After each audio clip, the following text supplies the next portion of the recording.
Advanced Heroquest House Rules. A question of fate.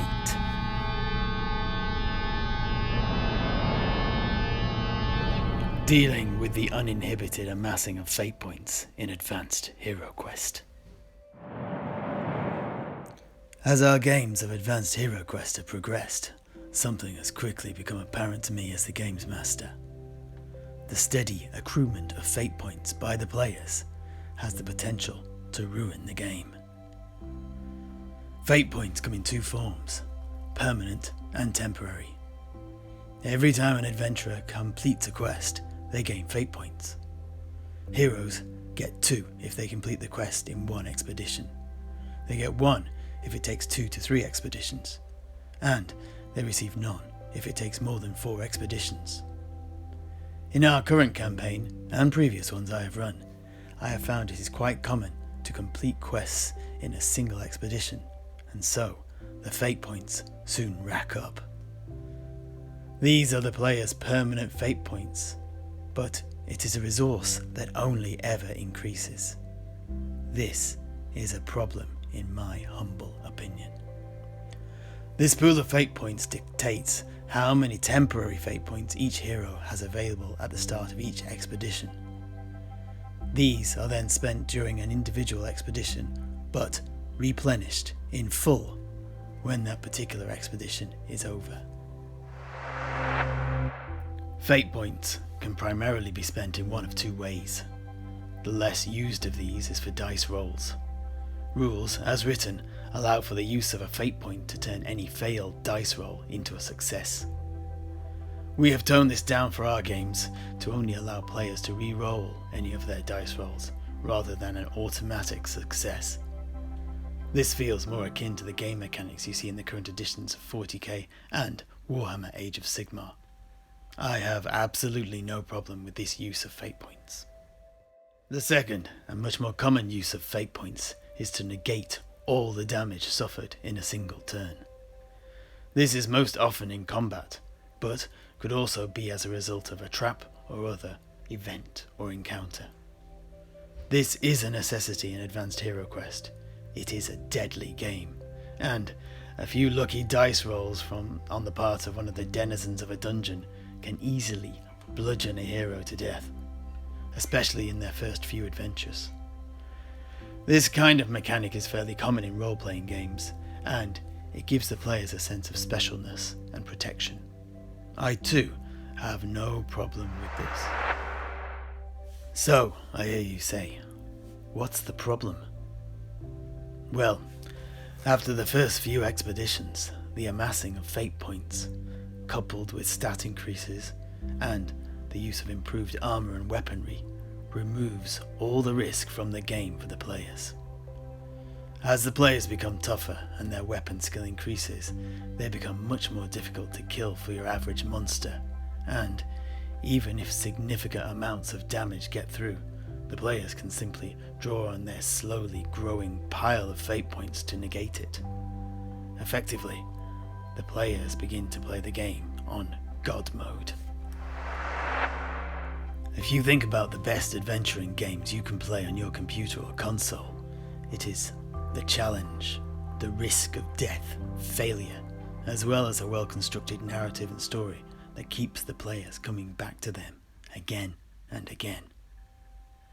Many games over the years have built-in cheat modes or God modes, whereby the player suddenly becomes impervious to damage and death. It is a useful tool during programming and playtesting. However, if you as a player are simply using it to beat the game, then the interest the player has for this game will quickly nosedive. Having a large stash of fate points is exactly like playing a game on God mode. There is no risk, and there is thus no or little interest. So, what's the solution? We entertained a couple of options. A. Cap the amount of temporary fate points players can bring to an expedition. This has some potential as a valid solution, but also a corner case downside. Sometimes the dice are just not with a player, or the monster's dice are hot. a player could be unlucky and find themselves killed, and killed again, sapping away all of the fate points they could bring, and then, suddenly, they are dead. For Advanced Heroquest is that deadly. But they still had some hard-earned fate points left, but they were not allowed to bring or use them.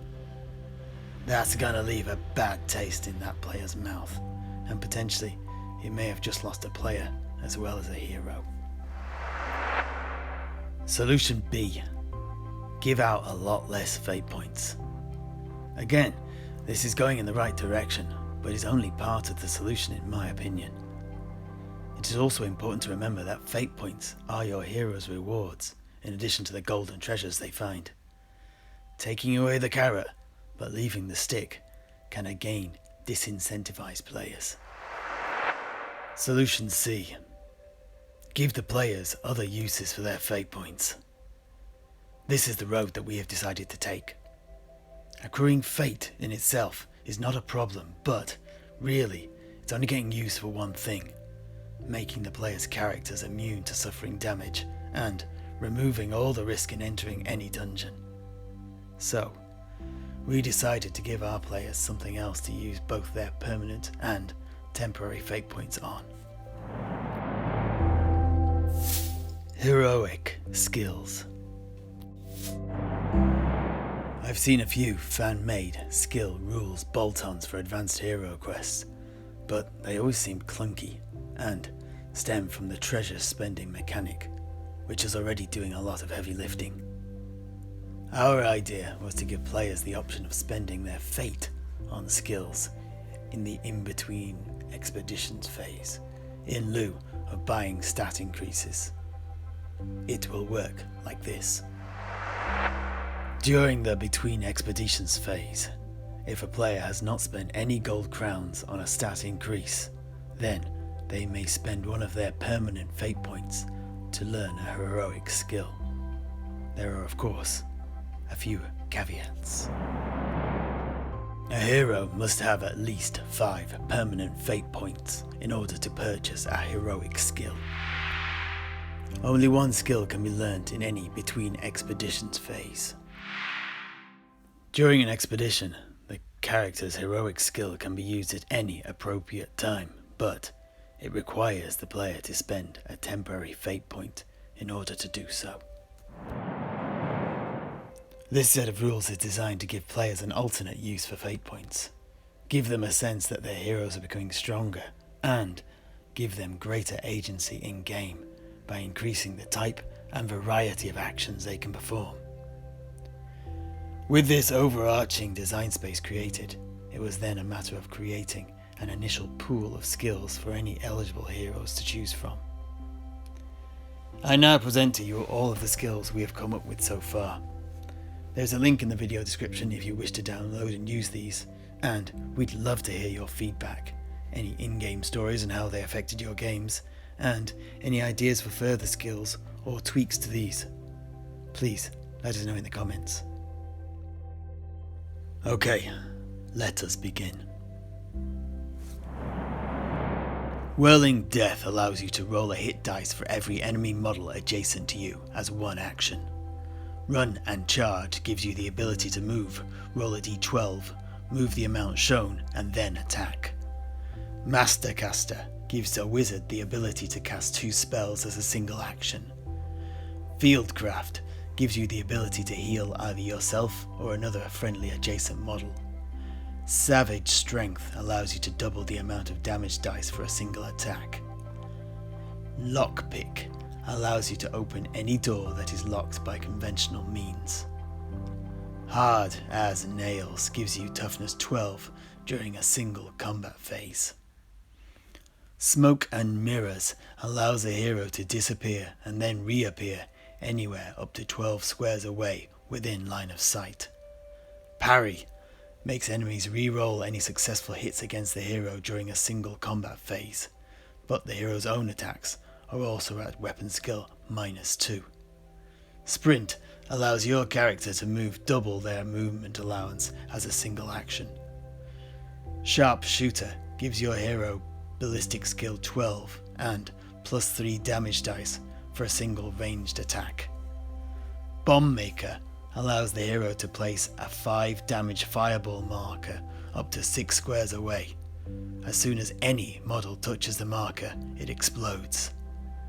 Deafening Warcry allows a hero to shove each adjacent enemy 1 square directly away, and inflicts 1 damage on each.